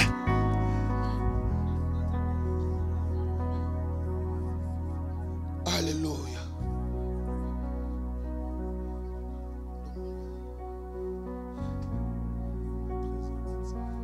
Merci Jésus. Alléluia. Écoutez-moi très bien. Tout ce qui arrive dans la vie d'un enfant de Dieu est déclenché par sa foi. Quelqu'un peut me dire Amen. Le miracle n'a pas besoin de ton argent. Le miracle n'a pas besoin de tes partenaires. Tout le monde peut t'abandonner. Les moyens peuvent t'abandonner. Les forces peuvent t'abandonner. Même ta santé peut être défectueuse. Mais tant que tu crois au ressuscité, tant que tu crois au victorieux, celui qui a vaincu le tombeau, celui qui a triomphé de la croix et du tombeau, son miracle va changer ton histoire. Face au miracle, le seul moyen que vous devez avoir, c'est votre foi. Votre foi. Vous devez croire en ce Dieu qui a fait les cieux et la terre. Ce Dieu qui ressuscite les morts. Ce Dieu qui triomphe des maladies incurables. Ce Dieu qui a vaincu le tombeau. Qui est sorti vivant malgré qu'il y avait une grosse pierre devant le tombeau. Vous devez juste mettre votre foi en lui. La foi s'exprime sans le doute, sans le scepticisme. La foi s'exprime par ta prière, par ta déclaration. La foi s'exprime par ton offrande, parce que ton offrande est un acte de reconnaissance. Tu dis, Seigneur, je te dis déjà merci, parce que je crois que j'ai déjà reçu la libération, la restauration. La foi s'exprime par ton adoration. C'est parce que je foi en ce Dieu que je le célèbre au travers de mon adoration, de mes louanges, au travers de mes offrandes, de mes actions de grâce, au travers même de ma dîme. Je le célèbre parce que je foi en lui. Alléluia. Alléluia. Ce matin, je vais prophétiser. Nous ne sommes qu'à la première partie de ce temps d'impact, ce temps de feu. Je vais prophétiser sur la vie d'une personne.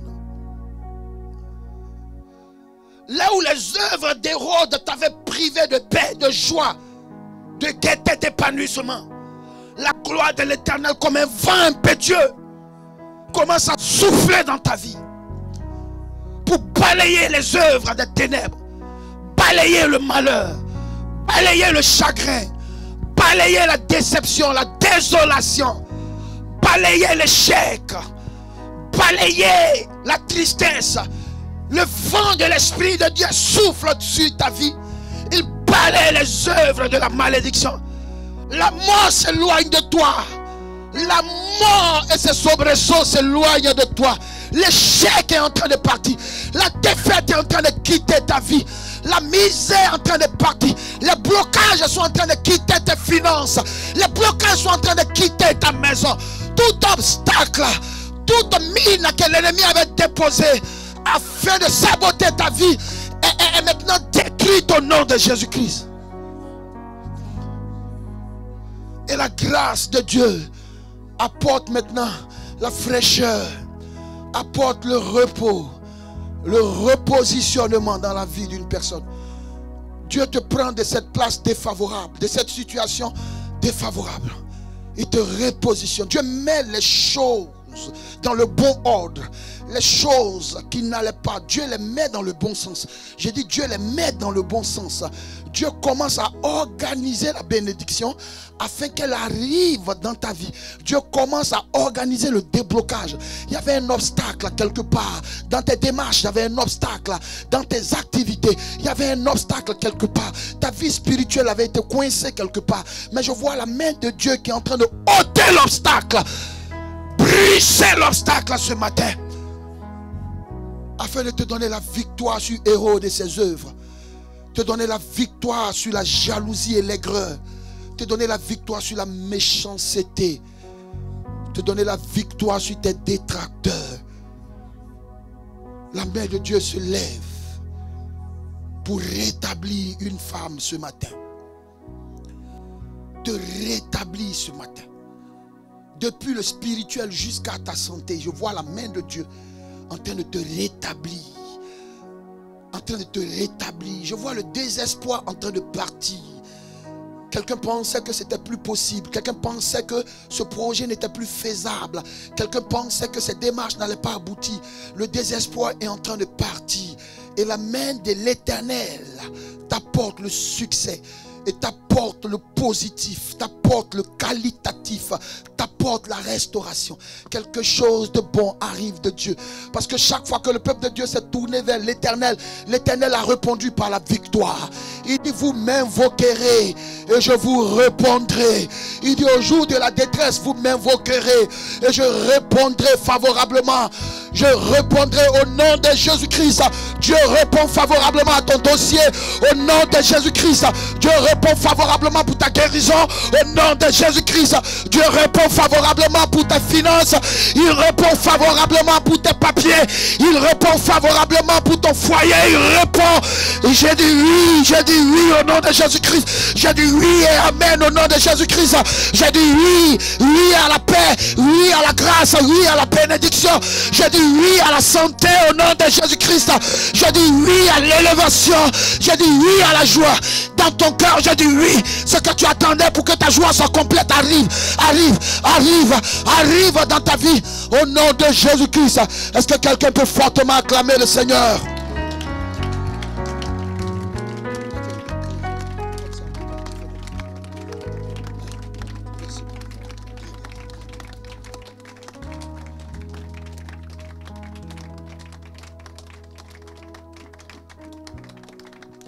Alléluia. On peut se rasseoir un instant s'il vous plaît. J'étais en train de demander la permission à l'ange de la maison pour voir si on devait continuer. Mais comme on est en deux parties, on va juste continuer quelques minutes. Et puis, on va mettre la deuxième partie pour le dimanche prochain. Alléluia. La Bible dit que la fin d'une chose vaut mieux que son commencement. Vous savez, Dieu m'a fait la grâce d'être un prophète d'accomplissement. Alléluia. Dieu m'a fait la grâce d'être un prophète de réalisation. Dieu m'a fait la grâce de prendre des personnes de rien et Dieu les a élevées. Que ce soit dans les affaires, dans les entreprises, que ce soit dans le ministère, même financièrement. Des personnes qui n'avaient pas une situation confortable. Dieu les a bâties au travers de mon ministère. Dieu les a imposées au travers de mon ministère. Voilà, je suis prophète, c'est mon travail. J'ai vu Dieu changer des vies, j'ai vu Dieu guérir. Je continue de voir Dieu changer des situations les plus défavorables en des situations restaurées, en des situations heureuses. Je connais ce Dieu. C'est le Dieu qui vous surprend agréablement. Je connais ce Dieu. C'est ce Dieu qui change vos circonstances. Je suis un témoin vivant de ce Dieu. Je suis un témoin vivant de sa bonté. Je suis un témoin vivant de sa fidélité. Je vous prêche des choses que je vois tous les jours, que je vis tous les jours. Alléluia. Alléluia. C'est pourquoi j'annonce prophétiquement à quelqu'un que ces moments sont un point de départ pour que ta vie décolle. Pour que tu passes à un autre niveau dans tous les domaines. Spirituellement, dans ta vie de prière, tu vas voir un développement. Tu vas voir la main de Dieu en train de t'élargir. Tu vas te voir en train de prendre du volume spirituellement. Ta foi va prendre du volume, s'enraciner dans la parole de Dieu. Tu n'arrivais pas souvent même à passer 5 à 10 minutes à lire la Bible. Quand tu commences, tu as sommeil, tu es assoupi. Parce que l'ennemi ne veut pas te laisser dévorer cette nourriture spirituelle. Mais l'Esprit de Dieu va te vivifier. Et l'Esprit de Dieu va te permettre de pouvoir consommer la parole, afin que cette parole produise des miracles dans ta vie. Tu vas voir tes affaires prendre du volume. Tu vas voir ta situation être restaurée, être rédorée au nom puissant de Jésus-Christ. Alléluia. Vous savez,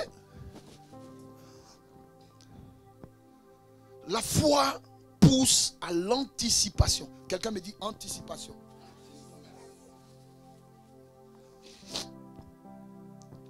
Quand la Bible parle de ces mages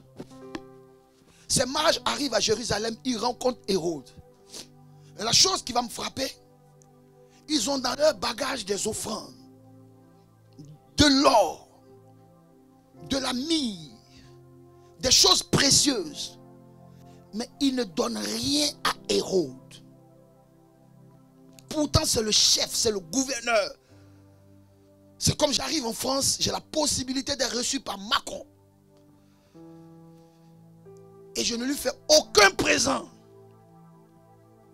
Je lui dis, je viens en France, mais je veux rencontrer un homme de Dieu du nom du révérend apôtre Zadi Marcel. Et le président Macron dit, ah bon, il habite sur le territoire français. Il dit, oui, il habite sur le territoire français.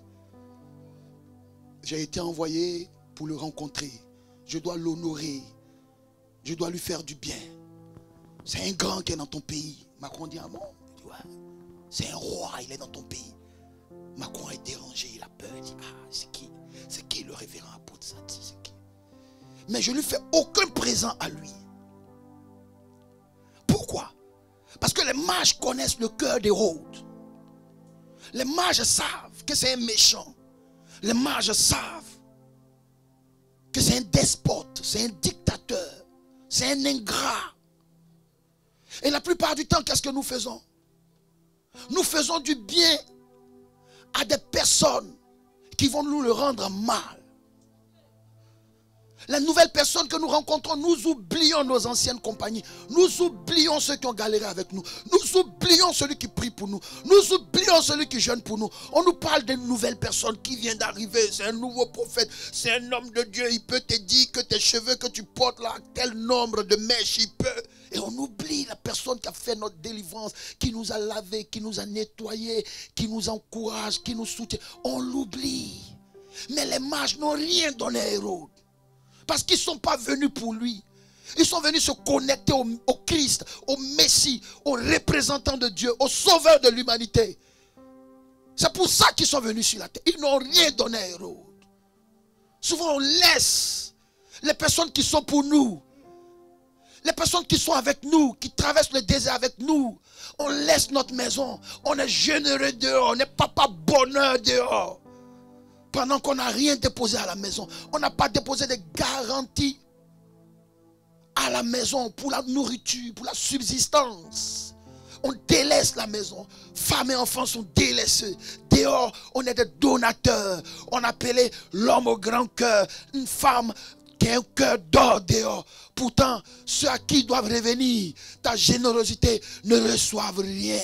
Ta maison, ton église, ton père, on donne à Hérode. Hérode qui nous combat. Hérode qui ne veut pas nous voir réussir. Hérode qui s'attend à nous voir misérables. On se déploie. Et souvent tu dis, je sais que cette personne-là, c'est elle qui est en train de comploter contre moi. Mais dès que cette personne ouvre la bouche pour dire, envoie-moi ça au pays, tu cours.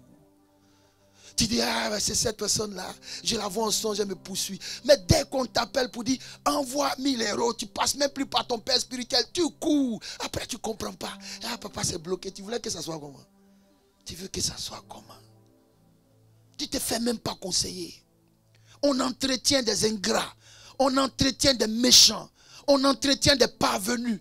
Dès qu'on rencontre quelqu'un qui nous fait croire que oui, il nous aime plus que notre père, en même temps on est collé à cette personne. Elle va bénéficier de toute notre générosité. On n'a plus le temps d'écouter ceux avec qui nous sommes. Et nous nous investissons à servir des héros. On soutient nos ennemis, on les rend forts. On n'a pas le temps pour les personnes même qui nous aiment, qui sont avec nous. Tant qu'il ne se cogne pas la tête, il est dehors. Non, si tu sais que c'est mon ami, mais tu sais qu'un ami, il a des problèmes. Oh, mais il a besoin de 1000 euros, mais il faut que je lui donne. Pourtant, cet ami t'a jamais montré qu'il t'aime, qu'il a du temps pour toi, qu'il se soucie pour ta petite famille, pour ta petite maison. Toi, tu l'aimes, est-ce que tu sais ce qu'il pense de toi? Il t'a une fois témoigné de la considération, de l'attention. Hérode est tout le temps là pour détourner tes forces, détourner tes biens, détourner tes moyens.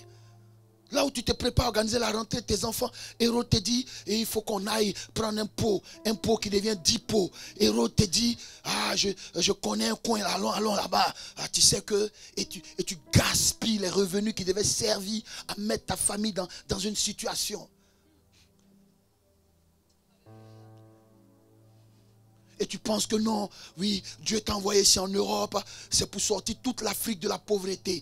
Tout le temps, c'est toi qui es en train de faire le monogramme, ça finit pas. Tu vas Western Union, Western Désunion, Western Réunion, tu es dedans. Après, tu ne comprends pas. Tu dis non, laisse, c'est l'oncle. Demain, c'est la tante. Demain, c'est la soeur de la grand-mère. Après, c'est la cousine. La générosité est différente de la libéralité.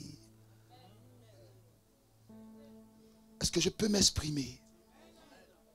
La libéralité, c'est faire du bien selon la volonté de Dieu.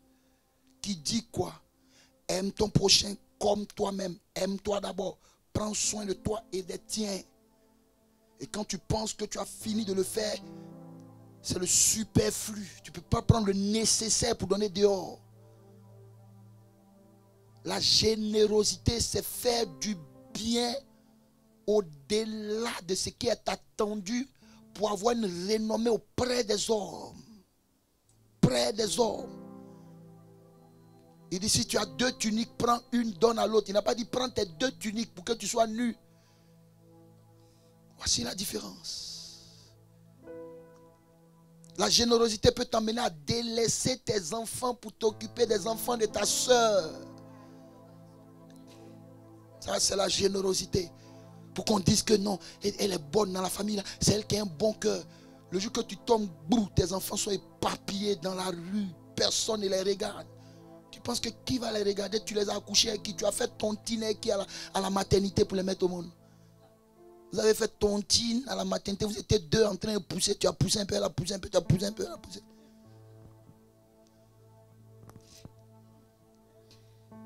Tu regardes ce qui relève de ta responsabilité prioritairement. Quand tu as fini d'assumer tes responsabilités, que tu penses que tu en as plus, tu donnes un coup de main. Ce n'est pas tout le temps. Dieu même ne demande pas tout. Il demande 10%. Pourquoi toi on te demande 50%? Pourquoi? Dieu même qui me donne tout, il me donne 10%. Pourquoi toi tu me donnes 50%? Pourquoi? Tu m'as créé. Si je n'en ai pas, tu vas faire comment?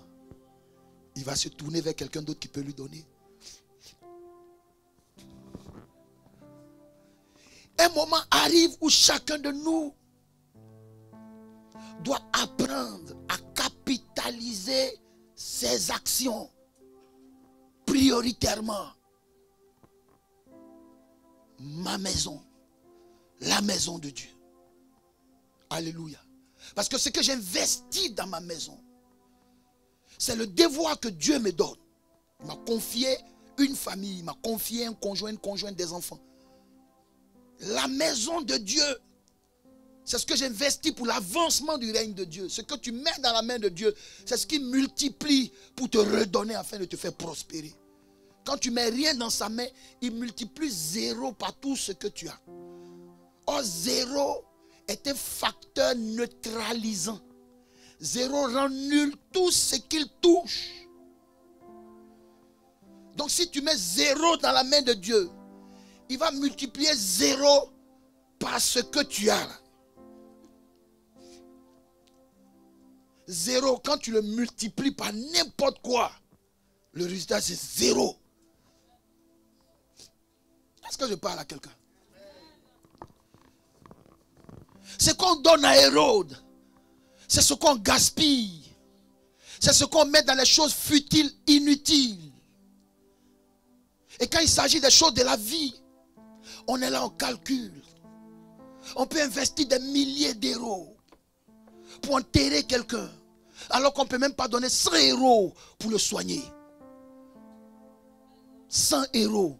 On dit, il est à l'hôpital, il ne se porte pas bien. 100 euros, on ne peut pas. Il tombe, il ne voit plus. C'est là on se déploie. On dit, non, attendez, l'oncle, il vient de Paris. Tu arrives aussi, on dit, Niaoure Gaspard. Oh, niais. Il met son pantalon vers son nombril. Toutes les doubéis sont dans la place. Un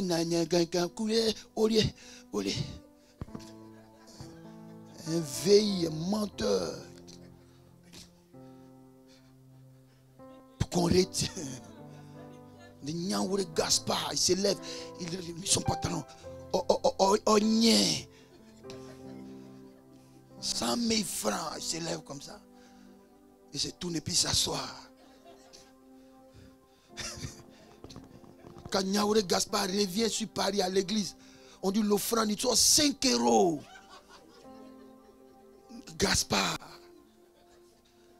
Après qu'on dit, Dieu va faire bénir les gens, il se lève aussi. Tu attends quoi? Dieu n'a qu'à prendre l'un de qui pour te donner Gaspard. Il n'a qu'à prendre pour nous là. Pour te donner. Chacun a son compte spirituel. Tu as investi combien pour toi? Toi, tu as investi dans les funérailles. Tu es le parrain des anniversaires. Baptême là, tu prends pour faire fête. Mais c'est quand c'est pour faire offrande, tu tries tes billets là. Tes doigts, il y a détecteur, tu tries les billets. Tu tries. Mais c'est quand Dieu trie aussi. Quand il s'est dit, il trie. C'est nous, on ne trie pas là, que Dieu ne trie pas. Nous, on est bénis en Afrique, on est bénis en Europe parce qu'on ne trie pas. On donne pour Dieu avec joie, pour qu'il nous mette à l'abri du besoin. Est-ce que je parle à quelqu'un?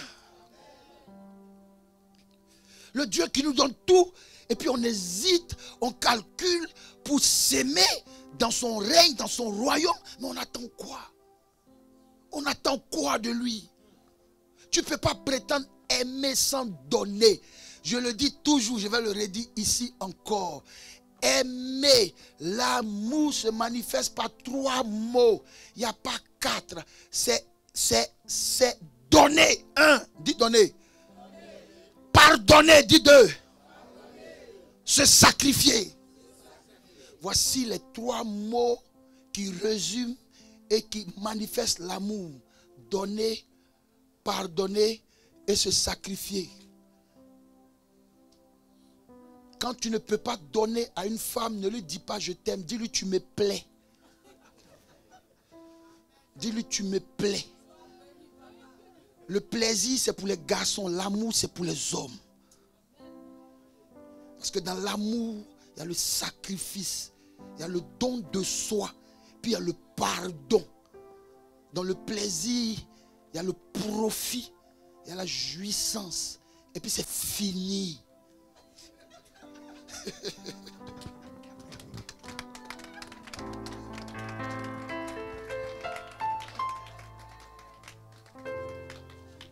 Est-ce que Dieu nous parle? Merci mon frère. Est-ce que Dieu nous parle? Alléluia. Alléluia. Si quelqu'un dans ton téléphone, je t'aime, je t'aime, je t'aime, je t'aime, tu es où, je t'aime, j'ai envie de te voir. Dis-lui, j'ai besoin d'eux. S'il n'est pas sorti de ton inbox, ce n'est pas moi. C'est un médicament qui est là. Non, je t'aime, non, quand je t'ai vu, non, le soleil, tu dis, j'ai besoin d'eux. Et puis tu t'attends avant de le... S'il n'a pas disparu de ton inbox, ce n'est pas moi. Mais l'amour cherche à rendre heureux. L'amour cherche à donner. L'amour cherche à aider. Dès que tu aimes, là, tu cherches comment tu vas donner. La dame même, là, elle n'a pas faim. Tu sais qu'elle n'a pas faim. Mais tu veux forcément l'envoyer dans un restaurant parce que tu veux donner. Donc tu cherches à des occasions pour donner. Tu cherches son anniversaire pour donner. Dans la conquête, là, on vous envoie au restaurant. Vous vous rappelez?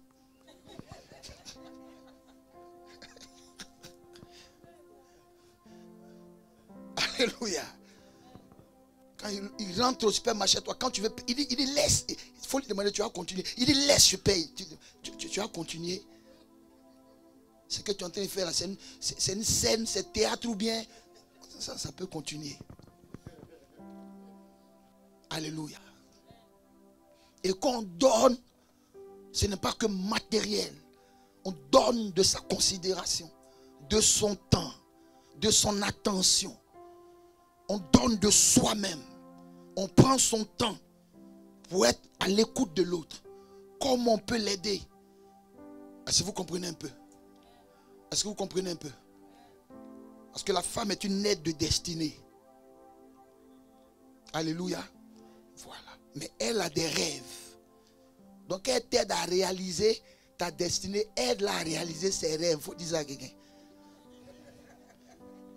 Souvent elle assied à toi, elle veut voir New York, c'est son rêve. Il faut l'aider. Il faut l'aider. De toute façon, elle t'aide le matin, elle t'aide la nuit, elle t'aide l'après-midi. Elle t'aide à te relaxer, elle t'aide à te ressaisir, elle t'aide à te lever, elle t'aide à avancer là. Elle a des rêves. Elle veut avoir une entreprise, elle veut aider sa famille, elle veut voyager, elle veut aller faire ses vacances à Abidjan ou bien je ne sais pas où.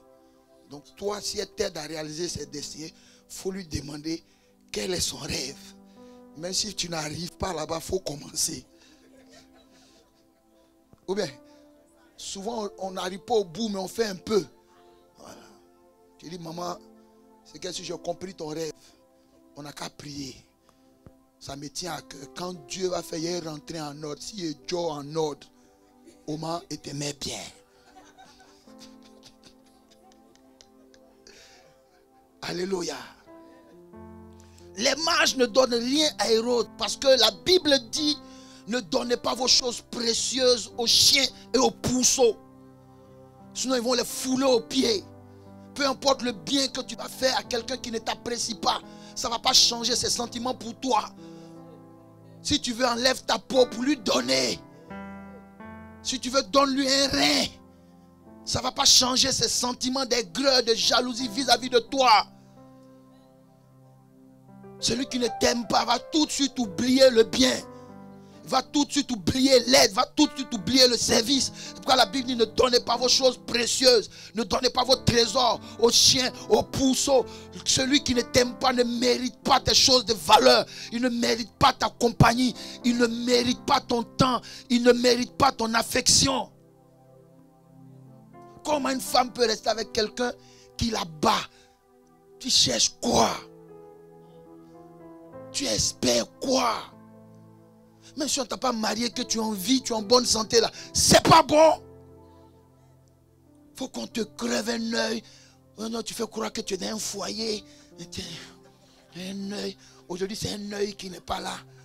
Demain, boîte, elle est dans un foyer. Hein. Tu es en bonne santé, quelqu'un peut te prendre.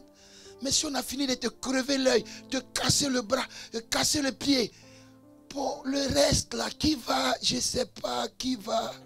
C'est compliqué, la vie, c'est compliqué.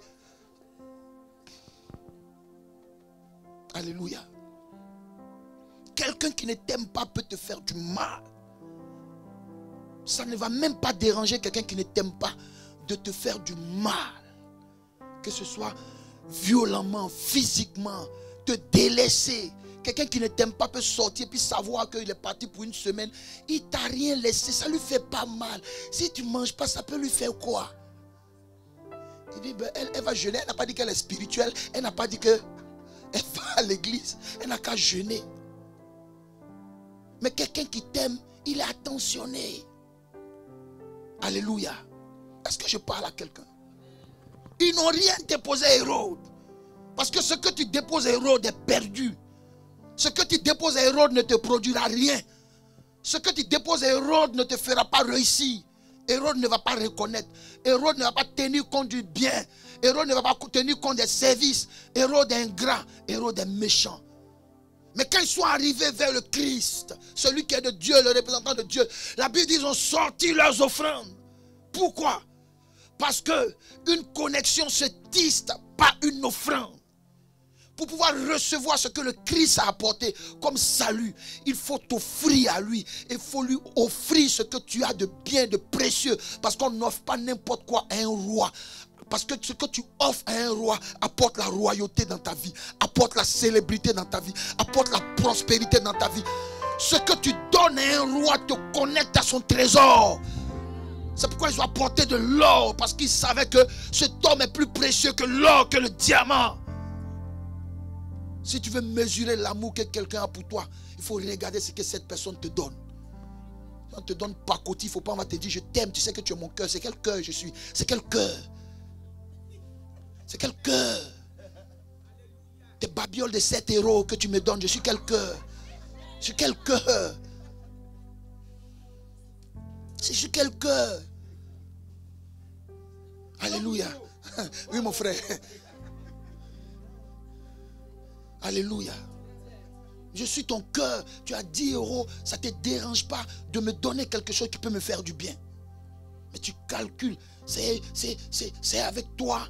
Et puis je peux avoir faim. Et tu avares comme un agneau.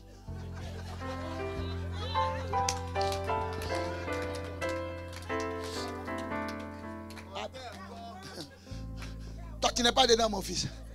À Abidjan quand tu avares, on dit tu avares comme un agneau. Maintenant, quand le degré supérieur de l'avarice, ce sont les abrons. Lui cache lui quand il ne sait pas où il a mis.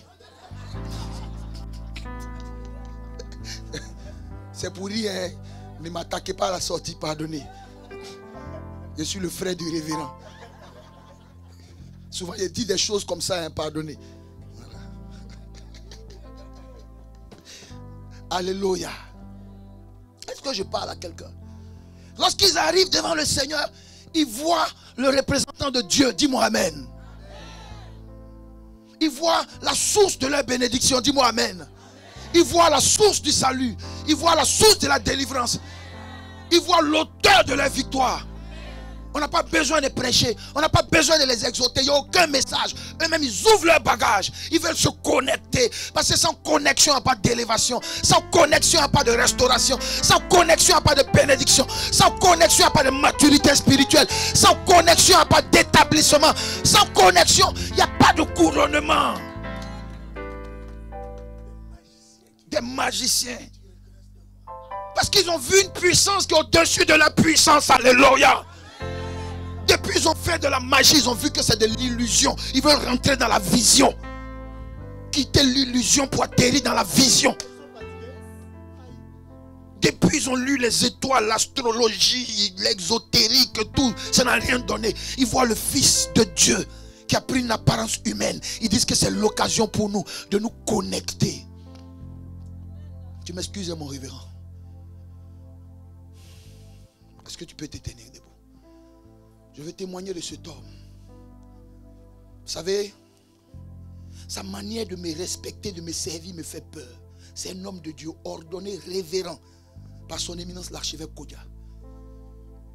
Il a une belle et merveilleuse église. Un temple aux 2 plateaux, quartier IP d'Abidjan. UP d'Abidjan. Il est fils d'un ministre. Ses parents ont une maison à Paris, ils ont une maison à banlieue, ils ont des maisons à Abidjan. Il attrape mon sac. Il dit c'est un privilège pour moi de te servir. Il dit c'est mon opportunité de me connecter à toi. Depuis il est petit, il est né dans l'argent. Il a grandi dans l'argent. Il a étudié en France. Il est parti étudier aux États-Unis. Il connaît tous les grands. Ses amis, ce sont le fils du président de la République. Ce sont ses oncles, ce sont des ministres. Il a accepté le Seigneur. Il a découvert que le représentant de Dieu est plus grand même que le président de la République. Il me sert. Il attrape mon sac. Il me conduit dans sa voiture. Il dit, papa, voici ma voiture, prends-la, roule-la. Je marche chez lui, prends mon sac. Mais quand tu regardes socialement, quand tu regardes les origines de sa famille, il sort d'une famille riche, noble. Donc les moyens ne peuvent même pas l'influencer. Il connaît ça depuis les petits. Eux à Paris ici, eux ils roulent Lamborghini, ils roulent ça à Paris ici. Ce n'est pas les locations sur les champs là. Ils roulent et puis ils amènent ça à la maison pour garer. Ce n'est pas les locations, tu roules 10 minutes, tu payes 80 € et puis tu as fini de mentir aux gens. Toutes les filles bêtes là. Toutes les filles bêtes d'Abidjan là, tu as fini de filmer. Pas ça. Il roule et puis c'est un gars à la maison. Et vous voyez, mais parce qu'il a rencontré le Christ, il a rencontré le Sauveur, il a compris que c'est une opportunité pour lui que de servir Dieu, de servir des hommes de Dieu, de servir des oints de Dieu. Je ne peux même pas être avec lui et puis je sors de l'argent pour payer quelque chose. La dernière fois, le révérend nous a invités au restaurant. Le temps, je m'en rends compte. Je voulais payer la facture avant le révérend. Lui nous a dépassé nous tous. Il a sorti, il a payé pour nous tous. On était 4. Il a payé. Parce que pour lui, c'est un privilège d'être en contact avec des hommes de Dieu. Ça doit être un privilège pour nous d'être en contact avec le couple pastoral. D'être en contact avec nos parents pastoraux. Ceux à qui Dieu fait la grâce de prier pour nous, le bien que nous les faisons, prépare notre grandeur, prépare notre bénédiction, l'aide, le service, nos offrandes. On n'a pas besoin de nous courir après pour ça. Moi, il ne peut pas être quelque part mon père spirituel qui va payer quelque chose. Ce n'est pas possible. Il sait, je sais. Parce que je ne suis pas un enfant, je suis un fils. Mais je suis parti de rien. Je suis un enfant de pauvre. Mon père est décédé, je n'avais que 4 ans. Maman plantait des piments, des oignons. Elle cueillait, puis elle préparait pour donner aux manœuvres, pour que nous on mange. Je suis né, j'ai grandi dans ces conditions difficiles.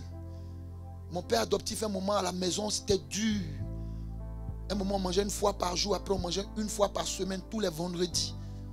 Si tu n'es pas là, c'est la semaine prochaine. On appelle ça un coup KO. Et j'avais tellement honte de me retrouver chez les voisins pour attendre la nourriture de leurs enfants que je préférais dormir le ventre creux. J'ai faim jusqu'à un moment, je n'ai plus faim, puis je dors. J'ai faim. Moi, j'ai connu la faim. Quand on dit la faim, là, la faim, moi, on se connaît. Quand on dit la galère, là, la galère, moi, on se connaît. Mais à un moment, là, je lui ai dit, on divorce à vie. La galère, c'était attaché. C'est-à-dire que je porte des sandales. Quand ça se coupe, je dois prendre une pointe pour percer. Papa ne nous a pas laissé de plantation, ne nous a pas laissé de terrain, tout. Parmi les enfants de ma mère, je suis le seul qui défile Abidjan-Paris. Et arrivé un moment de ma vie, j'ai dit au Seigneur, je veux être une source de bénédiction. Je veux te servir. Tu m'as montré des miracles. J'ai prié pour des malades qui sont guéris. J'ai prié pour des paralytiques qui ont marché. J'ai vu des aveugles recouvrer la vue. Mais je veux te servir dans la prospérité, être à l'abri du besoin. Pouvoir parler à des ministres, à des DG, sans être complexé. Parce que ce que tu as, j'ai.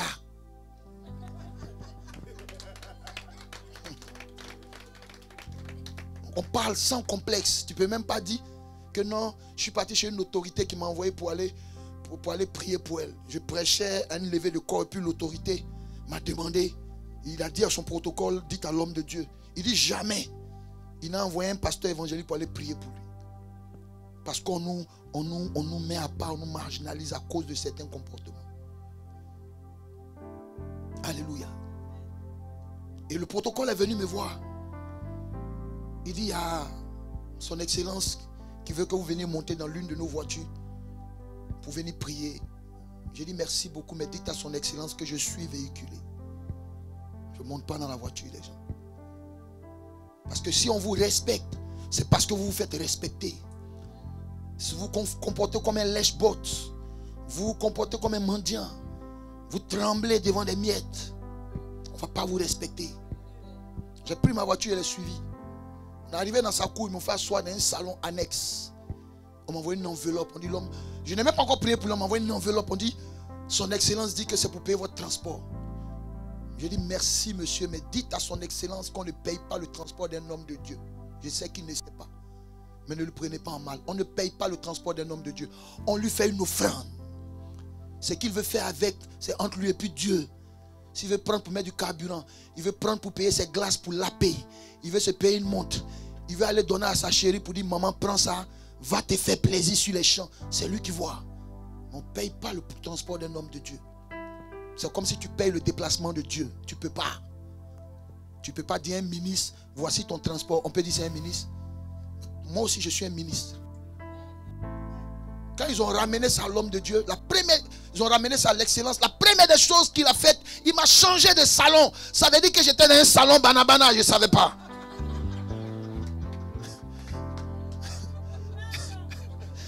Eux, ils ont plusieurs salons chez eux. C'est nous, on ne sait pas. Nous, quand tu es au salon, tu es au salon. Il n'y a pas des salons. À la soeur Fiat, on t'a mis au salon, tu es au salon. Il n'y a pas des salons. Mais chez les gars, là, ils ont les 2, 3. En fonction de comment on te classe à ton salon. On m'a changé de salon. J'ai dit, ja! Il n'était pas dans le salon qui est le salon. On m'envoie dans un autre salon. L'excellence vient. J'ai dit, son excellence, s'il vous plaît, est-ce que vous pouvez me mettre à genoux devant le trône de Dieu? Je priais pour vous. Le monsieur me regarde. On ne lui a jamais dit ça. L'enfant est petit comme ça. Mais il est bêté. Il s'appelle Koudou. Mets-toi à genoux. Si c'est moi qui dois prier, il faut que je sois au-dessus de toi, gars.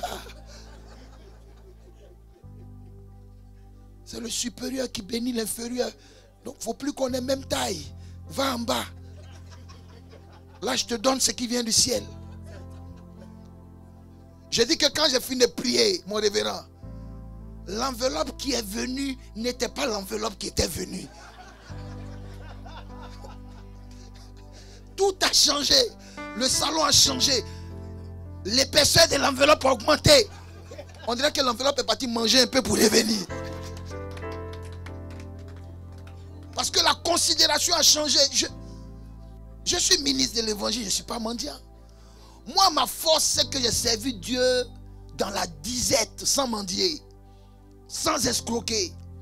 J'avais faim, puis je prêchais, je priais, des gens étaient bénis, et puis je rentre à la maison, je n'ai rien à manger.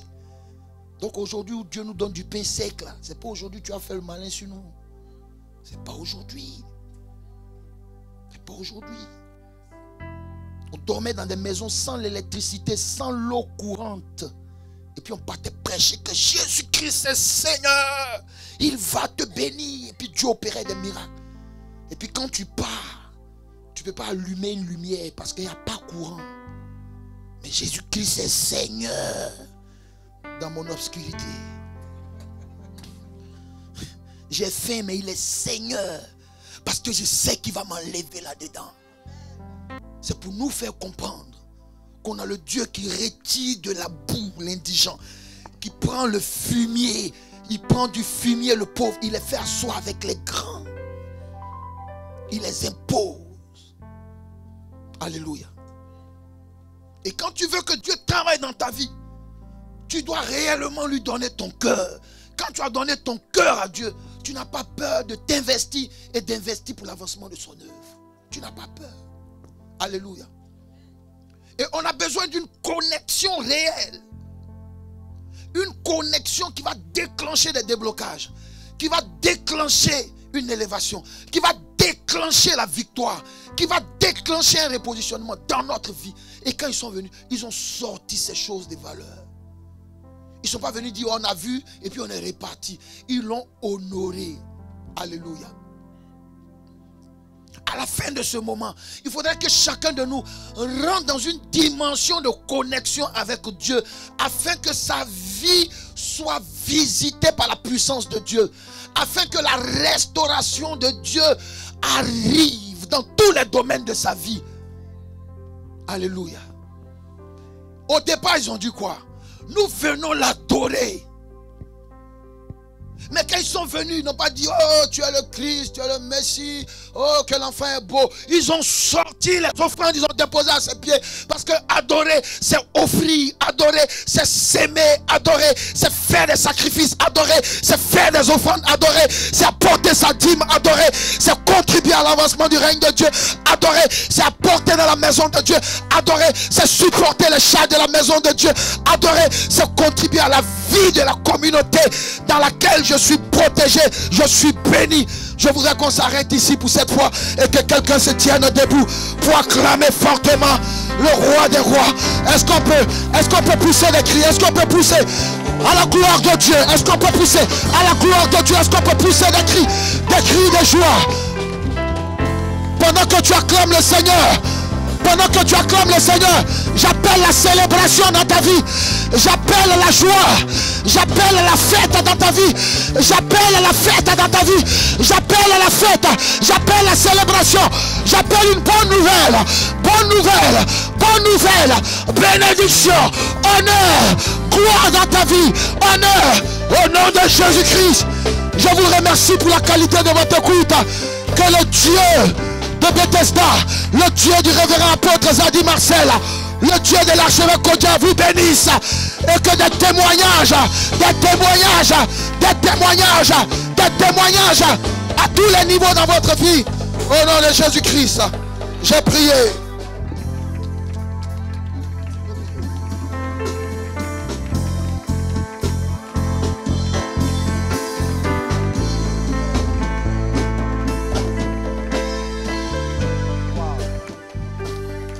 Alléluia. Continue d'acclamer le Seigneur. Continue de glorifier ton Dieu. Amen. Amen. Amen. On va s'asseoir.